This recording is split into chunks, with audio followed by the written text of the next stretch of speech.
This Barbara, conference will now be recorded. thank you, Barbara. And we will have this posted on the city's YouTube channel, maybe not this afternoon, but sometime in the very near future. I'd ask everybody if you would please mute your microphone so we don't get the background or the reverb. And we'll do it like we had with the other meetings. I think everybody's familiar with the process. But I'll call the meeting of the St. Peter Economic Development Authority to order. It is Thursday, June 25th, 2020. It is noon, and the meeting is being held in a virtual format via the GoToMeeting application.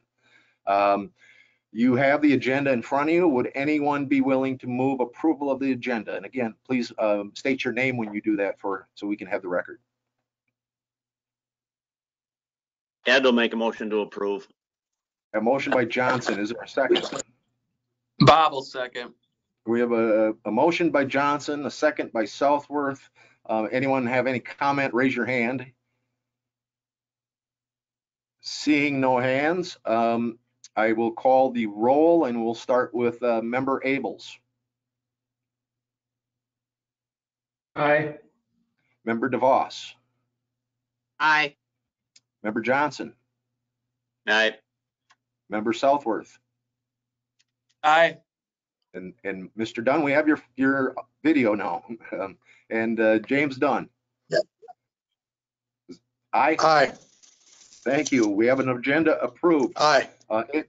Thank you. In your packet, you have the minutes from the May 28th, 2020 meeting.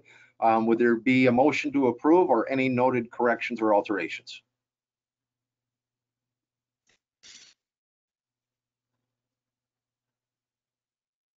DeVos will move. We have a motion by Brad DeVos. Is there a second? Southworth will second. Motion by DeVos, second by Bob Southworth. Again, I'd say just wave at the camera if you've got anything you'd like to add as discussion. Seeing nothing, I will call the roll call. Member DeVos. Aye. Member Johnson. Aye. Member Southworth. Aye. Member Dunn.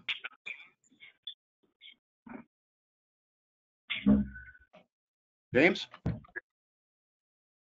It looks like James might be locked up on us. Hey, Russ, Mike Favors here now. Okay, thank you, Mike. We're voting on the minutes. So, James, I see your mic is on now. Mr. Dunn, I'd suggest maybe logging. Oh, I can hear you now.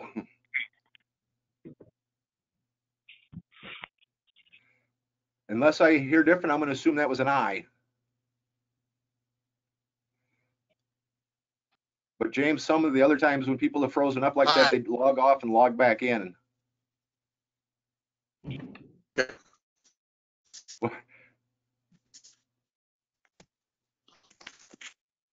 Mr. Favor, did you have any comments on the minutes? Nope, I'll vote aye. Okay, James looks like he's gonna be logging back on, but I'm gonna determine that the motion has been carried. I don't have any unfinished business for you. Under new business, Chad Guentzel, the owner and operator of the Anytime Fitness franchise in St. Peter, is being forced to relocate given the pending sale of his current leased space. When Chad bought the franchise back in 2008, you'll recall he was in what's now the State Farm building, the Zender State Farm building. But Chad bought the franchise from the previous franchisees. I believe they're out of the Glencoe Gaylord area. And Chad was hired as an employee, but then he had an opportunity to buy the business. In 2008, when he purchased the business, he did receive a $50,000 revolving loan from the EDA. And I'm very glad to announce that that was repaid in full, as due and when due and in the amount due without a single exception. Chad has a stellar repayment history with the EDA. At this point, Chad has had Strange Design put together a design of a future franchise, and then he's worked with Jesse Lager from Lager Construction then to put some costs to the matter. Jesse then worked with the various subcontractors. The total project would be identified to be $775,000. and Chad has made an application to the EDA for 10% of that, or $77,500. Hometown Bank has provided a $387,500 commitment, and the SBA 504 program then is committed to $310,000. And unless Mr. Southworth tells me differently, I believe that the matter is that the bank will finance the construction.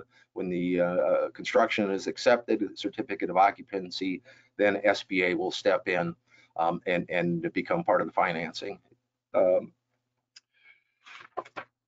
Appraisal Services has done a post-development appraisal on what the value would be expected after construction, and they've determined a post-development value of $750,000. You'll recall our policy would allow us to collateralize up to 100% of the appraisal for a post-development. And again, the loan is requested at $775,000 and the appraisal is $750,000. I think the $25,000 I think can reasonably be expected to be covered, given that the appraisal was on a 56 by 88 foot building, and upon their review, Anytime Fitness Corporate required an additional 4 feet, which wasn't reflected in the appraisal. So the final building then would be 60 feet by 88 feet, and I would suggest then that if that was accounted for, that there would be a moderate increase in the appraised value of that structure. If the loan were approved, it would be amortized on a 20-year schedule, due and payable after 5 years via balloon payment. The U.S. prime rate that's published this week in the Wall Street Journal is at 3.25%.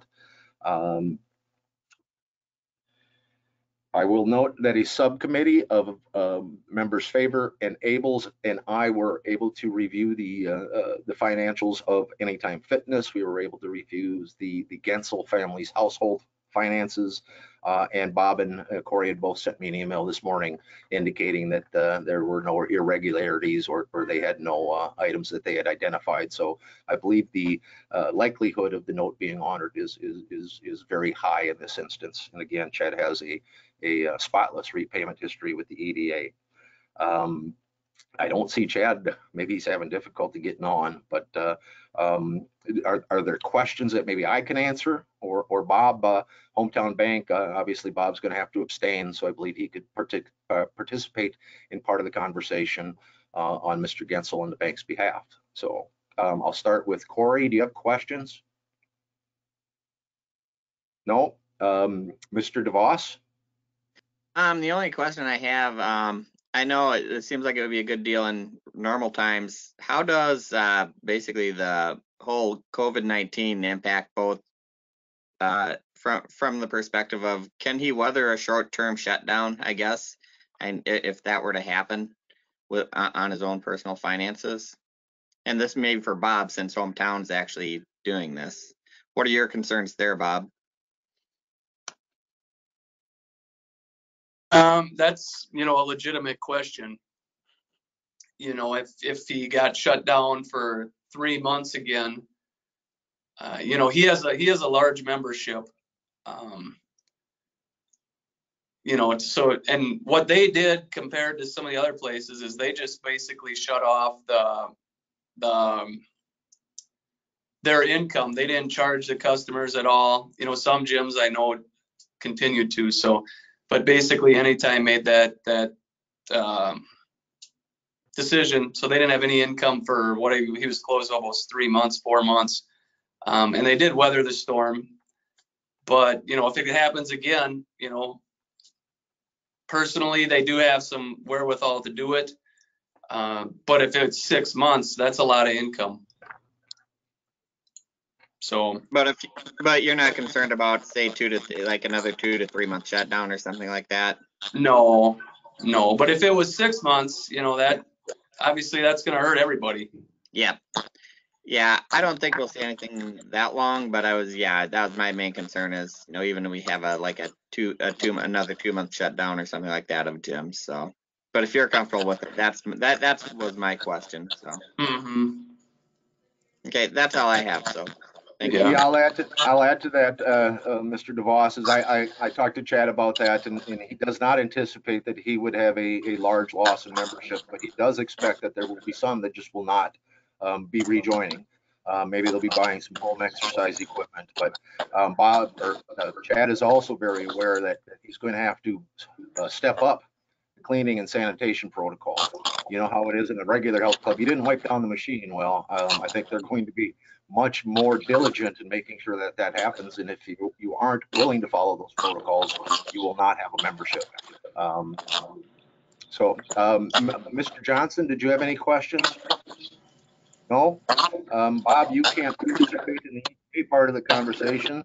Mr. Dunn, comments, questions?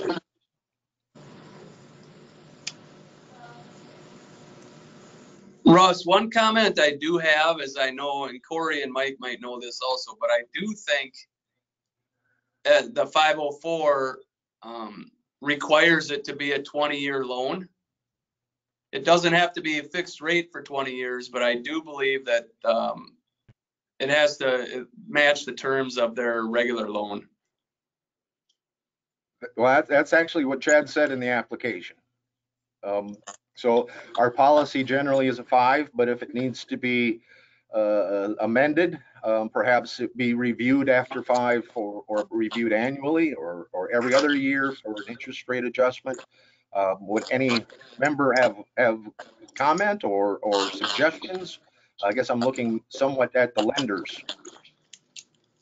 I'm perfectly fine with it, and I concur with Bob said. This is Mike. So in this instance, we'd have a 20-year amortization with an opportunity to review interest rate. And again, if it's going to go forward, I'd suggest we have someone make move the amended resolution then to alter those terms. And I think that can be reasonably explained to the city council. I'd say if you have comments, questions, I'm not going to go through, just open your mic. Yeah, my comment is that, you know, sure, we've got concern about the short-term nature of this with COVID and all that, but this is a great investment in St. Peter, and you know, it's just a strong business making that an investment. I think long-term, this is just really good for the city. Thank you, Mike. Thank you. I agree.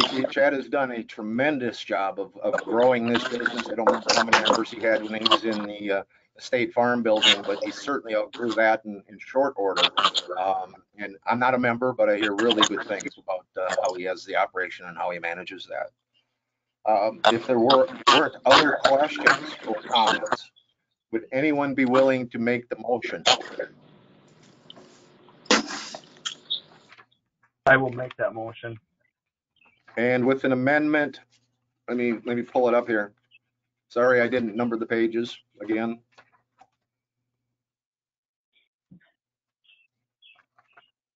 So number 3 in the resolution says the loan shall be amortized on a 20-year schedule, though due and payable after 5 years via balloon payment.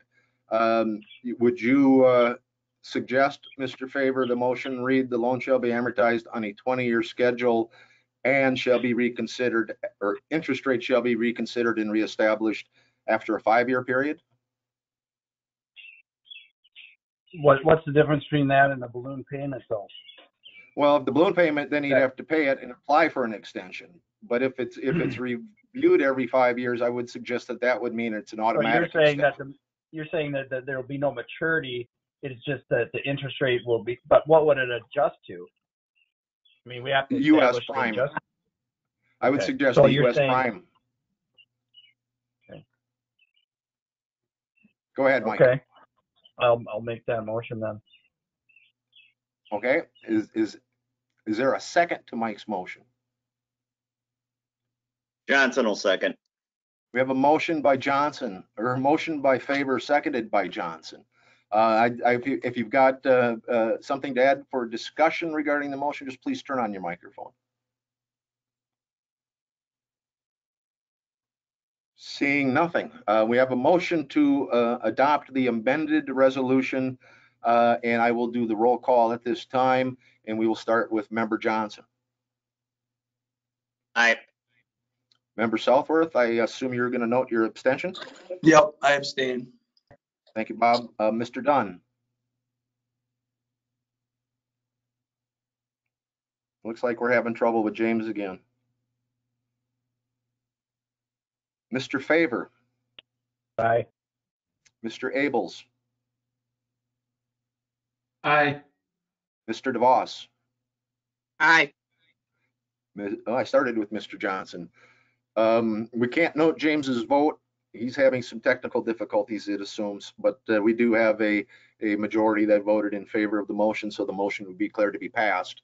The city council will have this on their agenda for July 13th, which, because there's 5 Mondays in June, is actually 3 weeks away, but that's the next council meeting, and I will certainly make sure it's on there, seeking the approval recommended by the EDA. The next item is you discussed this matter at the last meeting when I broached the subject, and you all were there, and the response was perhaps tepid, but we did not receive a no. And you asked that if a more defined plan were put together, that you would have consider the matter. So I've invited Ed Lee, Chamber Director, President, CEO. I'm not exactly sure what his title is, but Ed runs the chamber, you all know, and Ed is here to make a pitch to see if you'd be willing to provide some funding for a marketing campaign. So, Mr. Lee, I'm going to turn the floor over to you. Hey, thanks so much, Russ, and members of the EDA. Respectfully, it's sorry, a great opportunity to be before you today. Really here to answer questions and kind of just hear your thoughts about this request. It's really a pitch. There are not enough customers in the boutiques and stores and bars and restaurants downtown around St. Peter. We're a safety first community. We see a lot of masks. We see a lot of personal protection equipment. If you know, the sanitizing, and those sorts of things. A lot of time and money has been spent by businesses to make their locations safe for the business owners, for the customers, for the employees. We've seen Mankato have a couple of issues, and they've been able to dial it back. They've been able to, in the case of restaurants, to kind of reclose and wait it out for 2 weeks, something like that. So there's a lot of strategies that can take place, but boy, we need the economy. We need more customers. The public sector, which provides essential services, needs more customers than the businesses. Cato Comeback, you've heard the GMG campaign. I'm sure it's a $40,000 advertising initiative. So hopefully you're hearing those ads on the radio all over the place. Really trying to build consumer confidence. Customers are the lifeblood.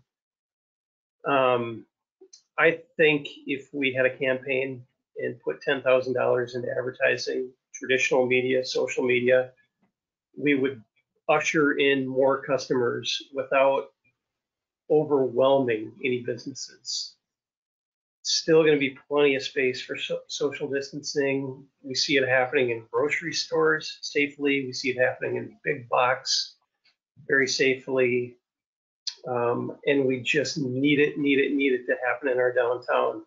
It's our community is greatly enhanced by the downtown business sector.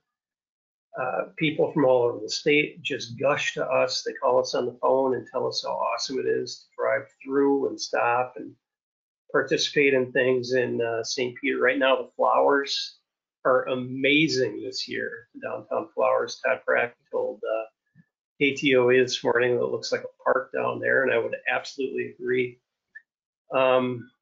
Even the highest ranking state officials with health, or the governor himself, says we need to coexist with COVID-19.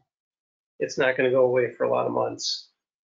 and how we do that safely, how we turn back the dials, how we turn up the dials, to really focus on that safety is going to strike the balance between safety and stopping the spread, slowing the spread, containing the spread, managing the spread, all those things balanced against our economy. We are dead without our economy.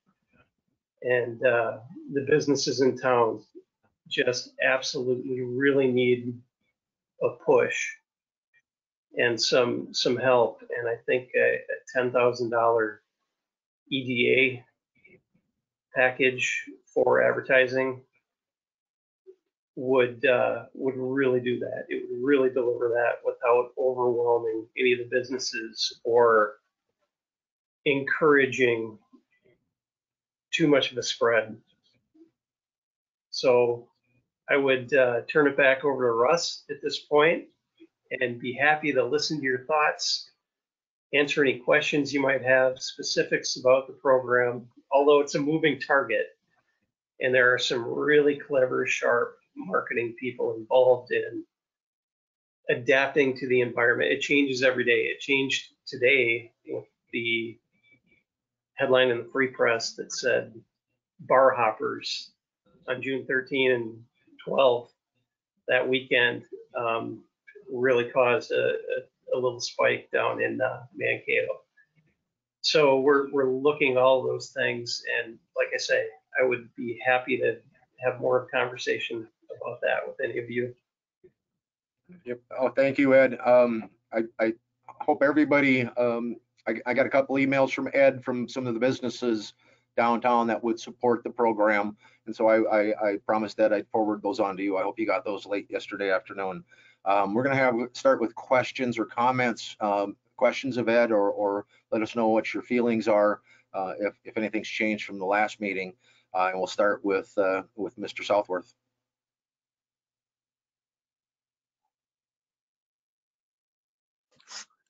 I'm happy that you got that detailed plan, Ed. Thanks for putting that together. And I agree, it's a fine line between people. You know, I don't know what people are thinking if they're just afraid to come out, and I understand both sides of the argument. But yeah, the one thing you did say is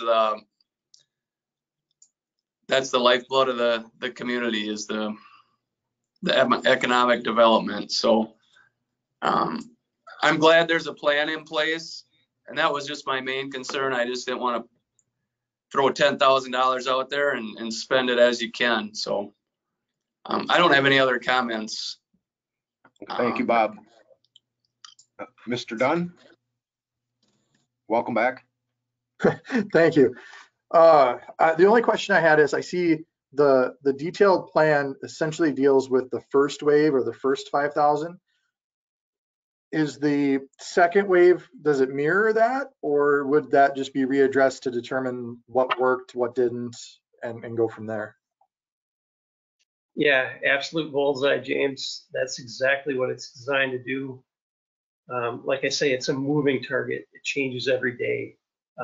If a dial is turned back by the state or by local health officials, we want to completely respect what they're telling us and slow the spread, and really cooperate and work in unison with government on this and the business community at the same time.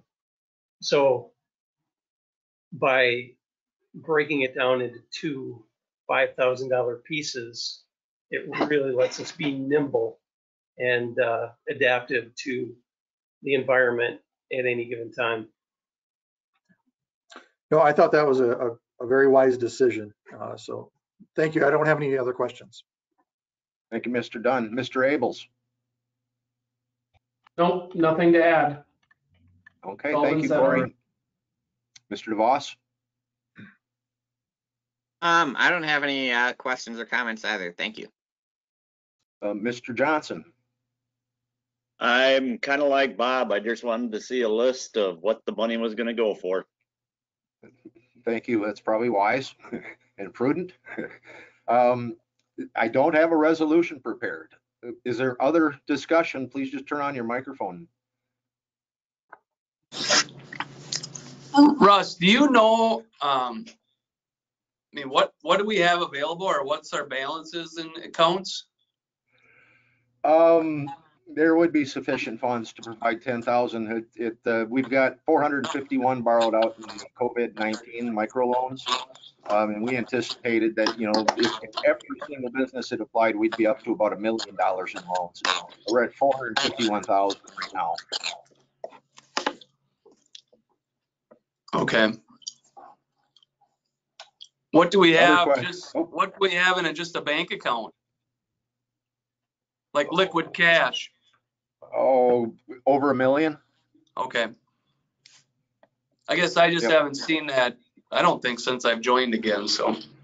Yeah, the loan report was in last month's packet, I know. Oh, was it? Yeah, because I referred to that a couple times since. So Okay. That's the most handy one I have.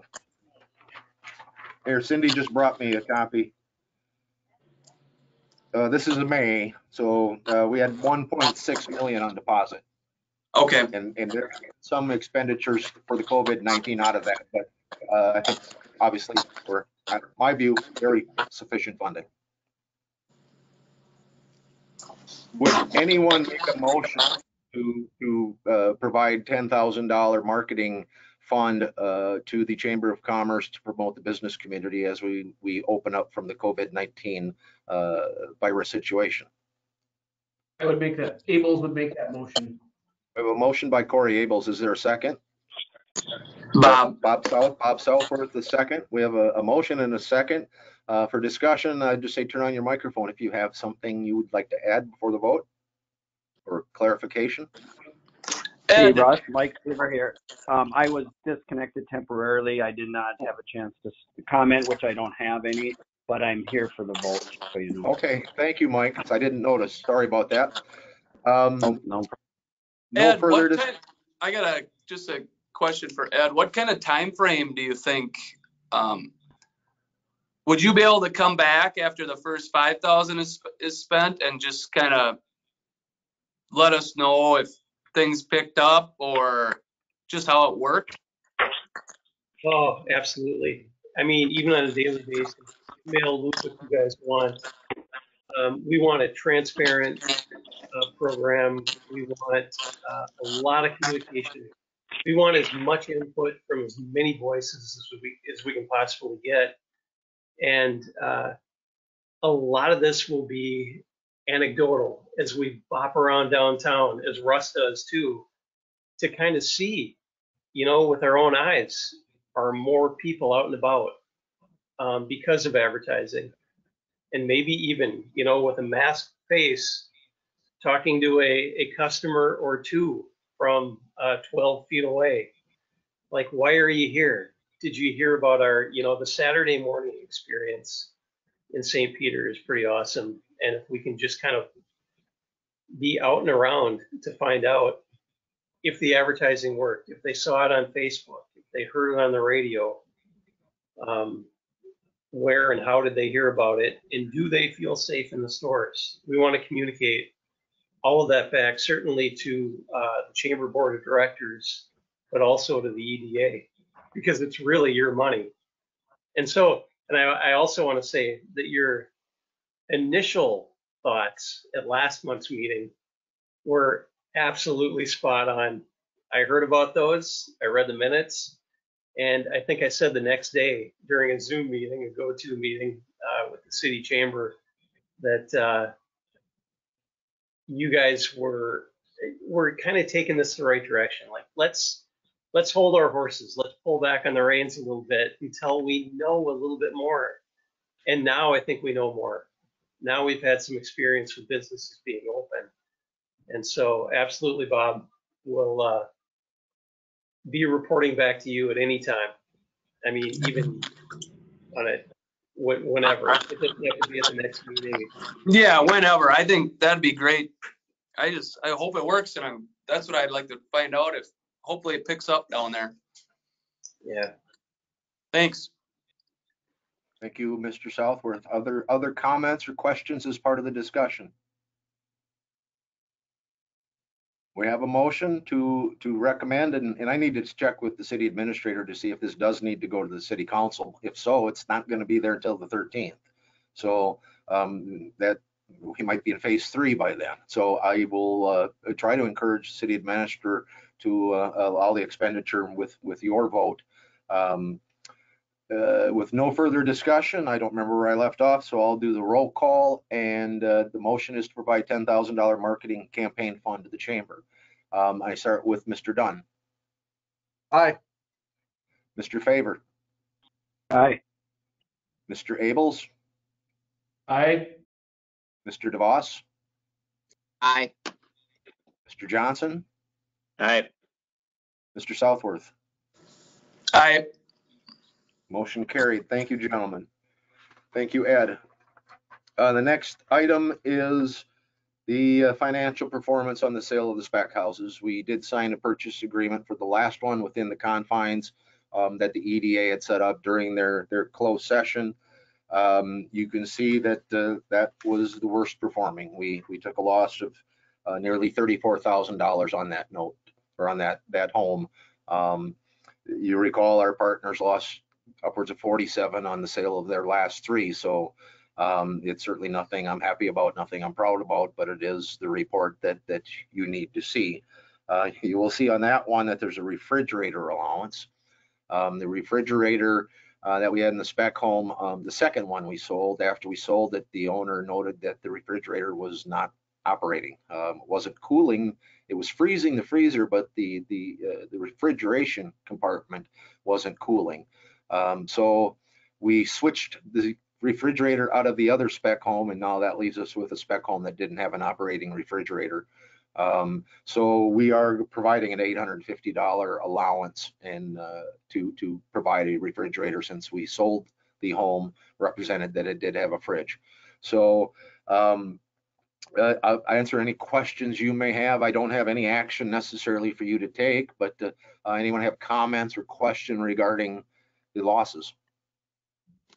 Russ, on the third home, what's the $8,500 buyer's costs? Were we paying the closing costs for the buyers? Is that what that is? Yeah, that's part of it, because they're using an FHA home mortgage. And so that's how the bank and the realtor had structured the sale. So yeah, we are paying some of the costs. Other questions? When we decided to go with a realtor, did the activity pick up quite a bit? Absolutely, absolutely. Okay. And we had this house listed at 227. Judy had recommended that we reduce the listing price, which we did, but that was still within the confines of your decision to set the bottom price we could sell it at, and that actually got more activity also. Other questions, comments? Hearing none, I will note that the city council, the members DeVos and Johnson will be part of that discussion at their goal session, which is the one they do on the 5th Monday of the month, are going to have a deep dive discussion regarding the housing market and its totality. It's total.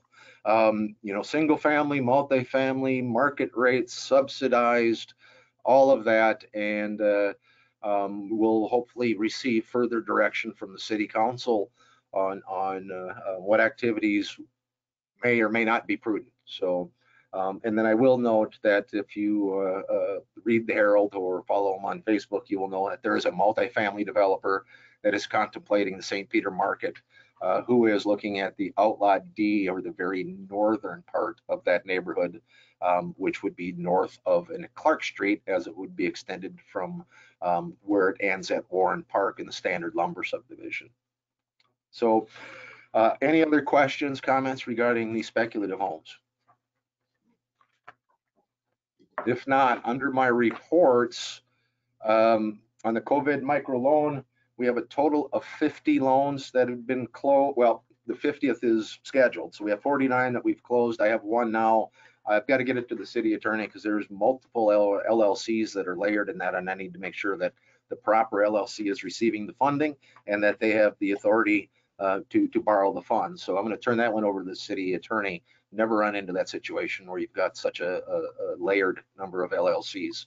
I need to get you information here regarding for the team. I received correspondence last week from Jay Deutscher, who owns that business. You'll recall he'd purchased that from Ms. Blado. His email to me is, "It is with great sadness that at the end of the month we are going to be forced to shutter our operations in St. Peter. With that said, we fully intend to remain in business." They have operations in Fairmont and have a sales team that will service the St. Peter area so that we will remain a presence. I'm not the best at all the legal stuff, but in rereading the loan agreement, it appears that the city has the right to make this payable in full immediately, which is true. If I had that money, I wouldn't be closing. However, I'm more than willing to start making monthly payments now rather than waiting until June of 2021. Let me know the process. We appreciate very much, and then very much, what the City of St. Peter's microloan program offers. And in no way did we expect when we signed the loan that we would indeed have to shutter the business. We hope that you and the city can understand that this entire pandemic is doing to small businesses like us. We tried to find a workaround.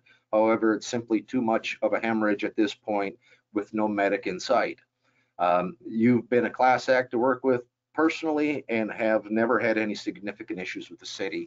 I indicated to Mr. Deutscher, and there is precedent for this after the Highway 169 program with some businesses that went under. And one that comes to mind is Total Entertainment. And Mr. Deutscher would like to begin making $100 a month payments rather than calling the $10,000 note. I suggested I would make that recommendation to the EDA. And then in a response to that, Mr. Deutscher says also, "I appreciate you trying to go to bat for us. It's extremely unfortunate that we have to shut our location down, but we can only lose so much money, and I don't want to be in a position where we have to do a bankruptcy. We acknowledge that we signed up for and are willing to begin payment back immediately or August 1st is your suggestion. Thank you, Russ." Comments, questions? This is the first, gentlemen. I do not truthfully expect this is going to be the last one. And I think everybody understood that there was some risk as we were going into these with the uncertainty, and certainly it's unprecedented times for the businesses. So comments, questions, would anyone make a motion to set him up on a repayment plan beginning August 1st? DeVos will make that motion. To set him up at the payments beginning in August 1st? To set him up as of August 1st at under $100 Okay. Would there be a second to Mr. DeVos's motion? Southworth would. We have a motion and a second to acknowledge the closing for the team and to accelerate the repayment by beginning payments on August 1st at $100 a month until the note is repaid in full. Is that what your motion was, Brad? I Yes. see your head nodding up and down. Yes. Is there discussion regarding the motion? And again, I just say, please turn on your microphone. Mr. Abels, I see you're on. No comment, no questions. Anyone else? My only comment is I think, like you said, this isn't going to be the last one. And at this point, there's no reason to kick someone while they're down. I mean, if we demand the $10,000 now, and they have to close their Fairmont location, then all of a sudden there's more people out of work. So. Yeah, I believe there's a couple business entities in the Fairmont area. He's got the Visual Identity Vault and then a promotional company very similar to For the Team. So he feels that he will be able to honor the note at $100 a month. So I think it's a commendable action on his part, and for him to be proactive and approach us, I think we definitely should accept his proposal. Thank you, Mike. My thoughts exactly. He could have sat on this, and certainly I'm sure he's not pleased about the situation, but that is the situation that we're in. So anyone else, just please turn on your microphone. If not, I believe everybody understands what the motion is, and I will start with the vote with Mr. Favor. Aye. Mr. Abels. Aye. Mr. DeVos. Aye. Mr. Johnson. Aye. Mr. Southworth. Aye. Mr. Dunn. Aye.